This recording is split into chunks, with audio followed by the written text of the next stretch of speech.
Hello and welcome back to the Yarn Hoarder's Crafting Podcast. My name is Sasha and I'm coming to you today from a very hot, very sunny town just outside of Birmingham in the West Midlands here in the UK. And today I have the first of two special episodes. So these are my Christmas in July specials. This being part one is smaller projects, so not jumpers and blankets basically. I am actually recording these basically one after the other as I'm going to be on holiday next week when I would normally record. So if you tune into next week's episode and wonder why I'm wearing exactly the same outfit, that's why. So I want to start this episode briefly with how I approach Christmas. So I am not a religious person, so I do not approach Christmas as a religious holiday. To me, Christmas is a time to be with friends and family, to reach out to those that you care for but you maybe haven't really seen much in the year because life's got in the way. It's a time to give gifts, decorate with all of the glitter, and feast on chocolate and cake and the big Christmas dinner. If you approach Christmas as a religious holiday, that's perfectly fine. I just wanted to let you know how I approach it because the way people approach gift knitting, Christmas knitting and festive items is different depending on how you approach it. And I shall jump in with this first of the two parts, and my first project on my list. Oh, actually, before I go into that, I have not written down prices for these patterns, or some of them I have noted the yarn weights. This is mostly a bit of like a fun episode. They will all be linked separately in the description box, as well as to my Ravelry bundle, which does have more patterns in it. So this is just kind of a bit of a fun episode, as well as me making sure I have an episode for the next 2 weeks while I'm away. There will be 8 patterns in each episode, plus I think there is 16 and 22 items in the bundles respectively. So the first project I have is the Happy Reindeer Socks by Larissa Alain. I will apologise now that a lot of these names I am probably going to absolutely butcher. But yes, Happy Reindeer Socks. So I really like these. They are a cute, fun, Christmassy sock with a happy reindeer on them. They are made seamlessly, as most socks are, I suppose, from the toe up. Due to the way the pattern works, it kind of makes sense for these to be toe up socks. You use 4 colours. You have sort of 2 main colours and then 2 sort of accent colours, which you could probably get away with using leftovers if you have a lot of sock yarn leftovers. I just liked these. I thought they were a really cute little fun festive project. Could be great for gifts, or make some for the whole family to make cute Christmas cards with, if that's your thing. I just thought they looked really, really cute. Yeah, I don't really have much more to say about that other than they are adorable, and if I actually made toe-up socks, I would probably consider making these.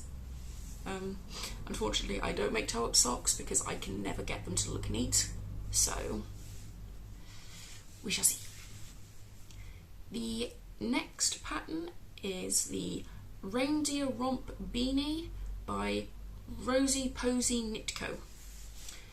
So this adorable hat pattern comes in 5 sizes, So you can make one for the entire family, all the way from tiny little baby all the way up to big adult man with giant bowling ball head.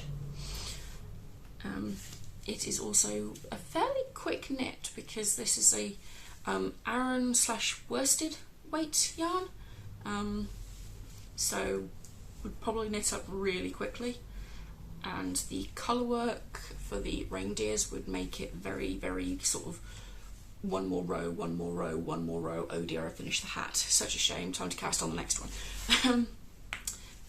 It has a star detail motif around the crown, and I thought these were really cute. I could imagine knitting these for friends to, if they have any little babies, just to make a really cute sort of like matching set, especially if it's like baby's first Christmas. I have a couple of friends who I think want kids in the next few years, so I might have to sort of start knitting those ready. But I think they look adorable, and to be honest, you don't have to go with the very traditional Christmas colours.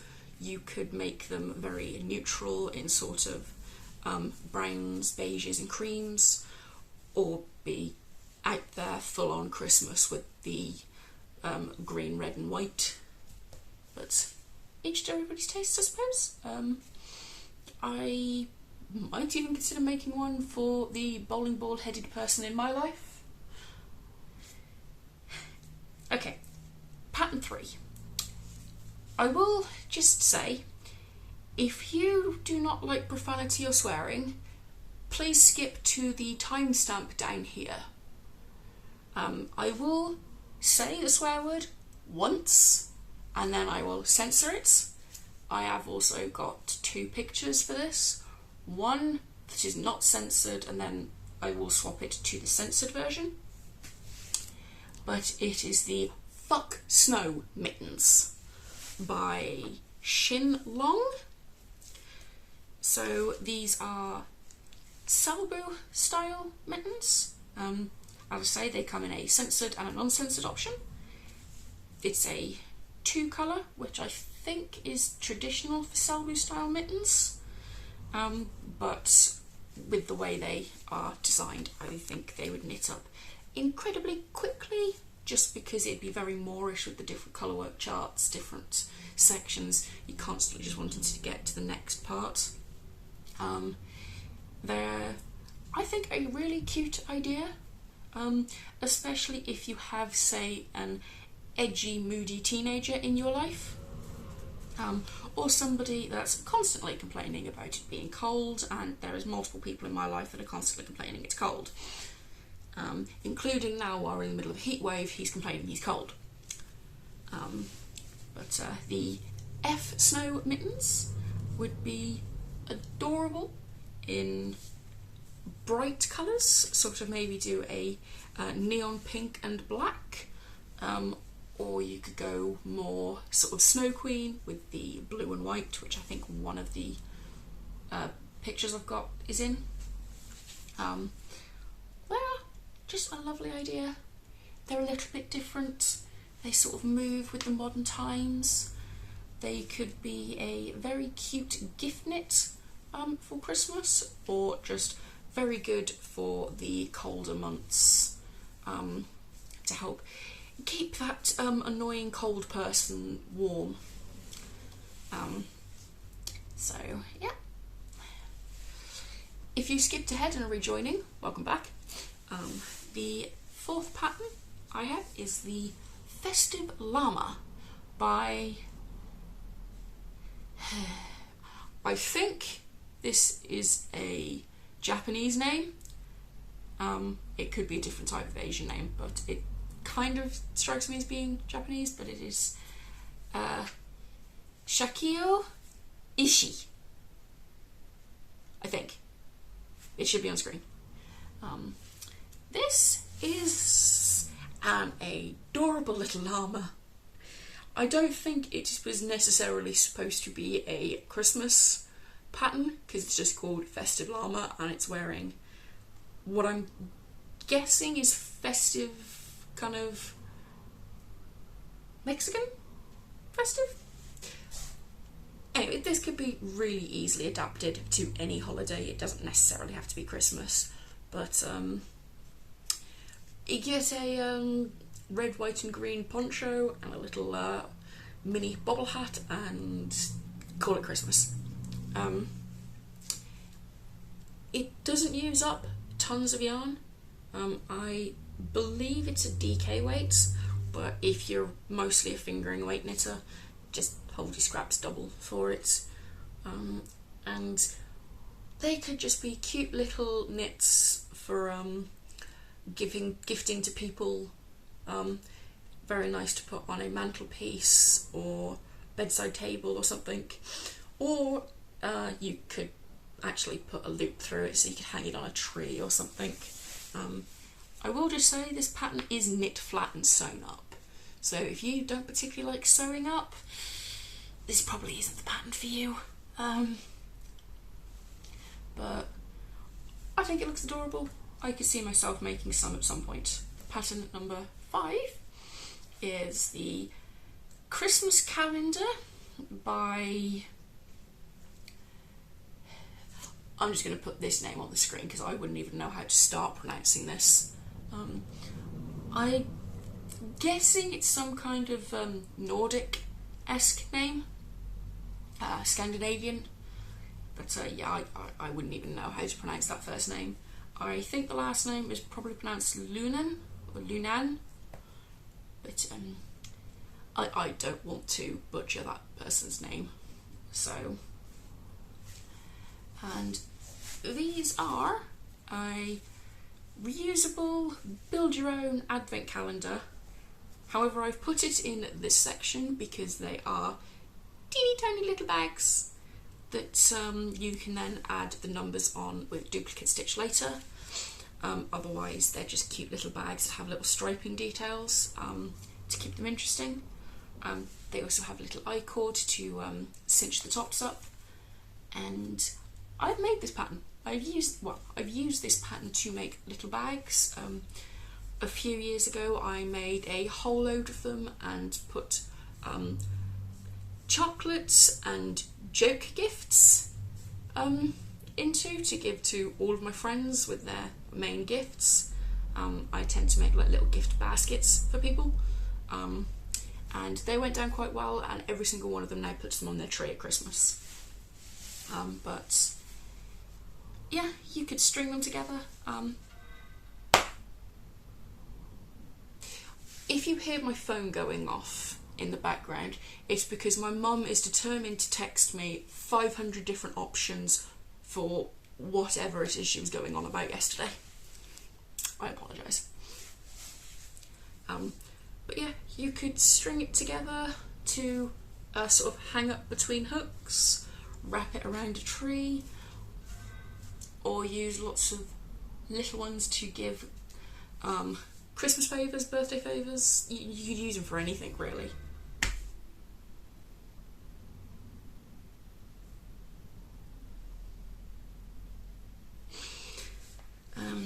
But also a lovely idea. If you have somebody in your life who is maybe allergic to chocolate, or should I say specifically is allergic to milk, and can't eat regular advent calendars without ending up in hospital, this is a really, really great way to make a little advent calendar that can then be filled with treats that are safe for that person. So, fun little idea.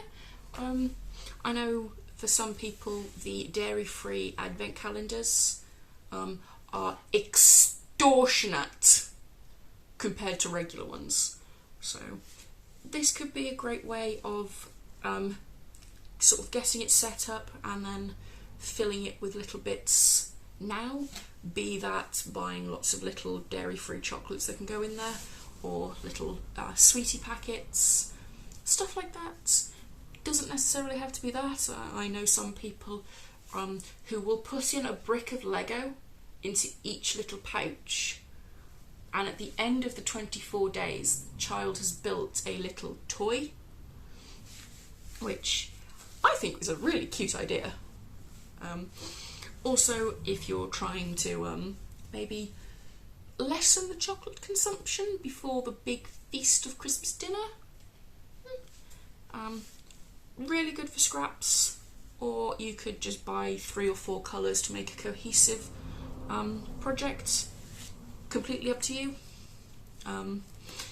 If I can remember, I will try and dig out the little ones that I have made that I kept to put on my tree. If I can get to the box of Christmas decorations, because it's currently directly below me in our cellar, but I have a feeling all of the garden equipment is in the way because we're currently sorting the shed out. Next pattern, number 6.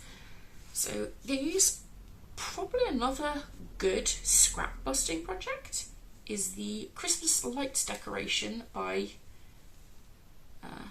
Mad Ink Slump. Once again, name will be here, apologies if I've butchered it. This is a free pattern. Oh, I forgot to mention, the last pattern is also a free pattern. So this is a free crochet pattern for the Christmas lights decoration. Perfect for using up scraps. It's technically an Aran weight pattern, but I don't see any issue with using sort of fingering weight held double or DK weight, going down a hook size or 2, because it's a Christmas decoration, you can't go wrong. You know, the smaller they are, the more you can make. The bigger they are, the less you need. But or if you want to give it a fuzzy look, you could take a DK weight and hold a bit of fluff. I could imagine like a cereal packer undyed, looking really nice with like lots of bright colours to make it look almost like it's turned on. These could be really cute to add some holiday cheer to a kids' room. I know some people don't want to put like actual Christmas lights in kids' rooms, because especially with younger kids, if they pull them down, they get tangled in them, strangle themselves or anything. Whereas this could be a nicer option. You don't necessarily have to string them together, but it also means you can decorate a room without having to spend any money on electricity, because none required, unless you have a person who wants to put lights in absolutely everything. I don't live with one of those, honest. But it could be cute. It could also be a cute decoration for a work desk. If you're in the office and you want to add a bit of Christmas cheer to your desk, but you don't really want lights, or you don't want to have to handle a battery pack or anything, this could be really cute. Could also be really cute for putting on a tree, and you know, it's reusable. You're using up if you use up scraps, you've not spent any money making it, so it's basically a free project. It's a free pattern, free project, and you're using up scraps. You know, and when you use up scraps, it means you can buy more yarn. I hope he's listening to this.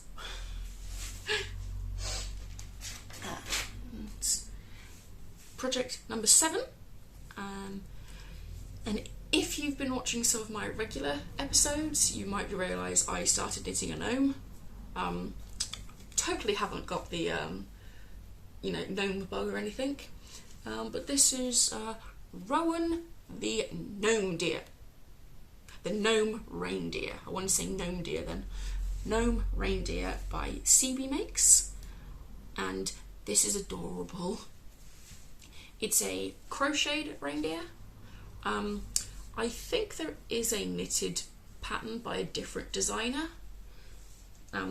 I've picked this one because he looks adorable.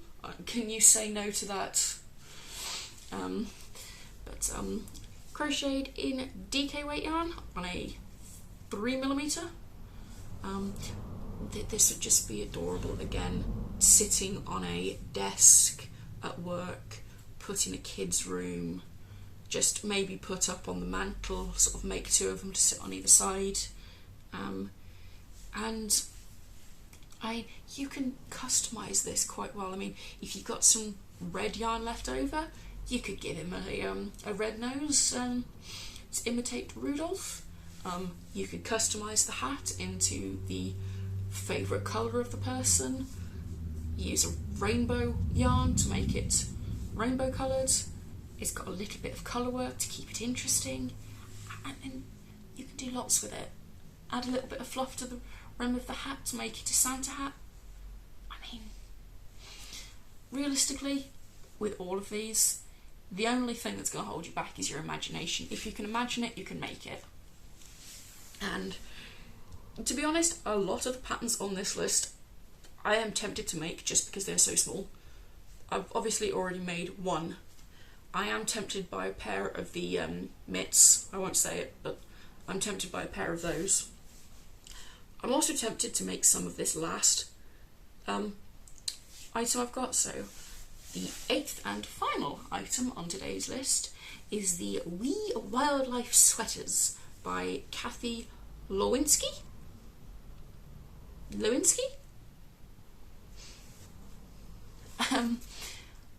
These just look adorable. These don't necessarily have to be Christmas. These could be done in such a way that they could be decoration for year round, because there is 7 charts of wildlife animals, and I think only 3 of them are technically like winter animals. You know, the animals we associate with like snow and cold, like penguins and polar bear. But I thought this was adorable because you could make up loads of these, string them together to put around, and they're just adorable. You could even like knit a bunch for like as a charity thing. Like I know one of my previous workplaces used to do a Christmas raffle, and they'd ask for like donations for different charities. I think the last year I was with that company, they were raising money for Birmingham Children's Hospital, and there was a lot of like little knitted things, and these could be really great to knit. Just like, say, if you knit one of each chart, string them together on a bit of I-cord. Cute little decoration, perfect for a Christmas raffle for charity. Or you can be selfish and keep them all for yourself and hang them on your tree. You either string them together or just put little loops on them. But these could also be another great option for stash busting, because scraps, they're so tiny, they're not going to use much, which means you could use up some of those pesky little scraps, big enough that you've kept but not big enough to do much with. I totally don't have lots of those, but they're just so cute, they're adorable. I mean, look at them. Just the potential for these, they're so cute. I mean, if you're feeling a spent, there is a fly on my drink. Go on. Get away from the rim. Sorry, where was I? You could knit one of these, attach it to a lot of I-cord, and make it into a little necklace. I could just imagine making a load of those for a Christmas party for a bunch of kids. Although I could then also imagine there being a lot of arguing about who gets the penguin and who gets the polar bear, and which person gets the poor little rabbit. But you could, so much potential for these colour choices. You could do them in a traditional green and red for Christmas. You could do them in the black and white of the sample. You could make them all a rainbow colour. You could maybe get a white to do the colour work with, and then have just a rainbow. So, yeah, that is 8 small Christmas-inspired patterns for this Christmas in July special part 1. And if I've sort of sparked the Christmas in July bug for you and you are interested in seeing some Christmas jumpers and blankets, please tune in next week for part 2. If you hit the subscribe button down here and the little bell, it'll let you know when that one goes live. Otherwise, thank you for watching and I hope to see you next week. Bye guys!